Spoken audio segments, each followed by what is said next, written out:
Dear viewers, আসসালামু আলাইকুম। Math centre চ্যানেলের পক্ষ থেকে আপনাদের সবাইকে স্বাগতম। শুরু করছি আজকের পর্ব। বিভিন্ন চাকরি পরীক্ষায় আসা গুরুত্বপূর্ণ কিছু গাণিতিক প্রশ্ন কিভাবে শর্ট টেকনিকের মাধ্যমে আমরা খুব সহজে সমাধান করতে পারি তা আপনাদের সামনে উপস্থাপন করব। তো প্রথমত আমরা একটি প্রশ্ন লক্ষ্য করি। 1, 2, 3, 4, 5, 6 অঙ্কগুলো যতবার ইচ্ছা ব্যবহার করে 3 অঙ্কের কতগুলো সংখ্যা তৈরি করা যায়। তো এই ধরনের টাইপের প্রশ্নগুলো আমরা একটা শর্টকাট টেকনিকের মাধ্যমে খুব সহজেই সমাধান করতে পারি।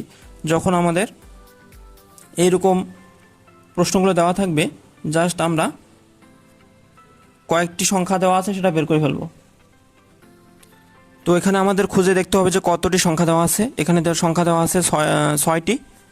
ছয়টির মধ্যে তিন অঙ্কের কতগুলো সংখ্যা, অর্থাৎ 6টি সংখ্যা থেকে অঙ্ক থেকে 3টি অঙ্ক করে নিয়ে কতগুলো সংখ্যা গঠন করা যাবে সেটা আমাদেরকে বের করতে হবে। সেটা বের করার জন্য আমাদের মোট সংখ্যা বের করে নেব। মোট সংখ্যা 6টি এবং 3 অঙ্কের সংখ্যা নিতে হবে, অর্থাৎ এটাকে আর বলি, আর সমান 3। তাহলে আমাদের সূত্র হবে, এটাকে আমরা n ধরে নেই। তাহলে সংখ্যা তৈরি করা যাবে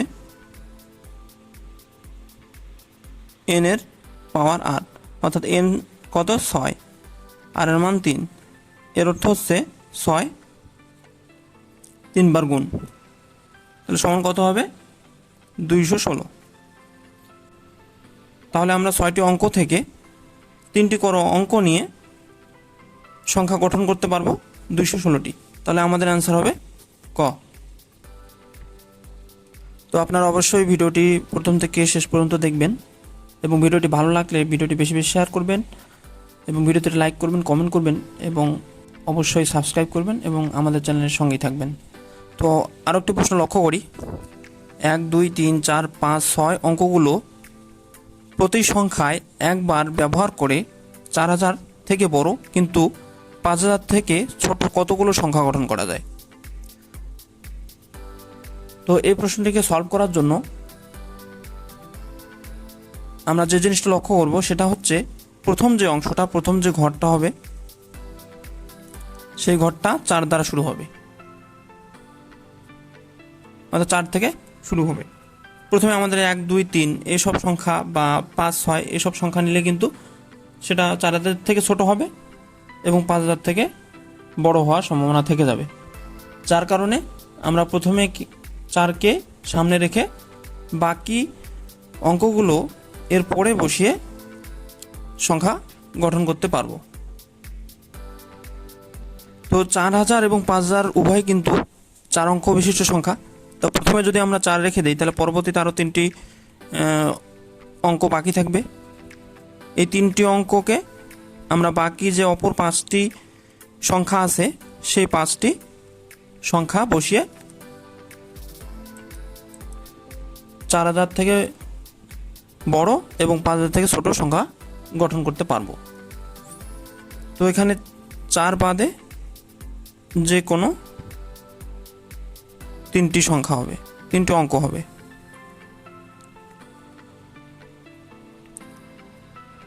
আচ্ছা, তাহলে প্রথমে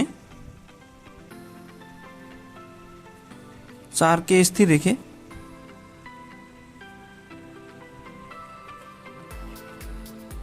অবশিষ্ট 5টি, অর্থাৎ আমি যদি এখানে 6টি অঙ্ক থেকে 4 বাদ দেই তাহলে অবশিষ্ট আরও কিন্তু 5টি অঙ্ক থাকে। তাহলে 5টি অঙ্ক দ্বারা বাকি 3টি ঘর পূরণ করতে পারবো। বাকি 3টি স্থান পূরণের উপায়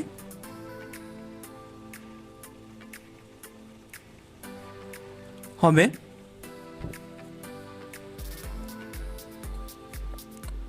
5p3, অর্থাৎ আমরা 4কে স্থির রাখলাম এবং 5টা সংখ্যার মধ্যে যে কোনো 3টে সংখ্যা নেব।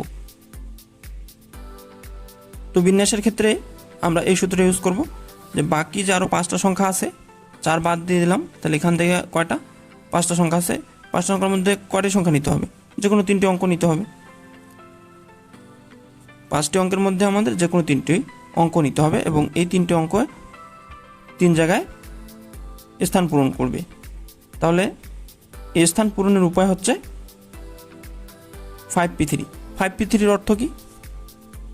5 থেকে শুরু করে 3 পর্যন্ত গুণফল, অর্থাৎ 5 দ্বারা সংখ্যা এবং 3 দ্বারা বোঝাচ্ছে যে 5 থেকে শুরু করে আমরা 3টে সংখ্যা নেব। তাহলে 5 থেকে সামনের দিকে 3টে অঙ্ক হবে, 5, 4 এবং 3। তাহলে এই 3টার গুণফলই হবে আমাদের সংখ্যা গঠন করার সংখ্যা। তাহলে গুণফল হবে 60টি। তাহলে আমাদের অ্যান্সার হবে ক। তো এই ধরনের অঙ্কগুলো যদি এভাবে থাকে তাহলে আমরা জাস্ট সরাসরি 5p3 অথবা NPR এর মাধ্যমে আমরা কিন্তু খুব সহজে সমাধান করতে পারব। আচ্ছা, আমরা আরেকটি প্রশ্ন লক্ষ্য করি। 2, 3, 5, 6, 7 এবং 9 সংখ্যাগুলোকে মাত্র একবার ব্যবহার করে 3 অঙ্কের কতগুলো সংখ্যা গঠন করা যাবে যাদেরকে 5 দ্বারা নিঃশেষে ভাগ করা যাবে? অর্থাৎ ওই সংখ্যা, আমি এমন একটা সংখ্যা তৈরি করব যেটাকে 5 দ্বারা বিভাজ্য যাবে এবং সেটা অবশ্যই 3 অঙ্কের সংখ্যা হবে। তো এই ধরনের প্রশ্নগুলো সলভ করার জন্য আমরা আসলে একটা ঘর অঙ্কন করে নেব। যেহেতু আমাদের 3 অঙ্কের সংখ্যা তৈরি করতে বলছে, সেজন্য আমরা 3টে ঘর করে নেব এবং 5 দ্বারা বিভাজ্য যাবে।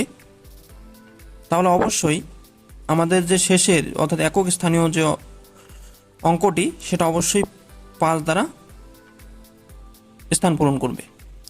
তাহলে সামনে আর কতটি ঘর থাকলো? 2টি ঘর। আমাদের সংখ্যা আছে কতটি? এখান থেকে 5 বাদ দিলে 1, 2, 3, 4, 5টি। তাহলে মোট সংখ্যা এখানে 6টি, তার মধ্যে 5 চলে গেছে, অর্থাৎ প্রথম একক স্থানীয় অঙ্কটি 5 দ্বারা পূর্ণ হবে এবং বাকি যে 5টি অঙ্ক সেটা পূরণ করার উপায় হচ্ছে 5p2। জাস্ট এই ধরনের অঙ্ক সমাধান করার জন্য আমরা যতটি অঙ্ক বাকি থাকবে এবং যতটি পূর্ণ করতে হবে সেটার পূরণের উপায় হচ্ছে 5p2, অর্থাৎ মোট সংখ্যাটা উপরে থাকবে এবং যতটি ঘর পূর্ণ করতে হবে সেটা নিচে থাকবে। তাহলে 5p2 এর অর্থ কি? 5p2 এর অর্থ হচ্ছে 5 থেকে 5 সহ 2 ঘর সামনে যেতে হবে। তাহলে 5 × 4, তাহলে 2 ঘর হয়ে গেল। এটার অর্থ হচ্ছে 2 ঘর, 5, 4। তাহলে গুণফল হবে কত? 20। তাহলে 5 দ্বারা নিঃশেষ বিভাজ্য এমন 3 অঙ্কের 20টি সংখ্যা গঠন করা যাবে। তাহলে আমাদের অ্যান্সার হবে ঘ।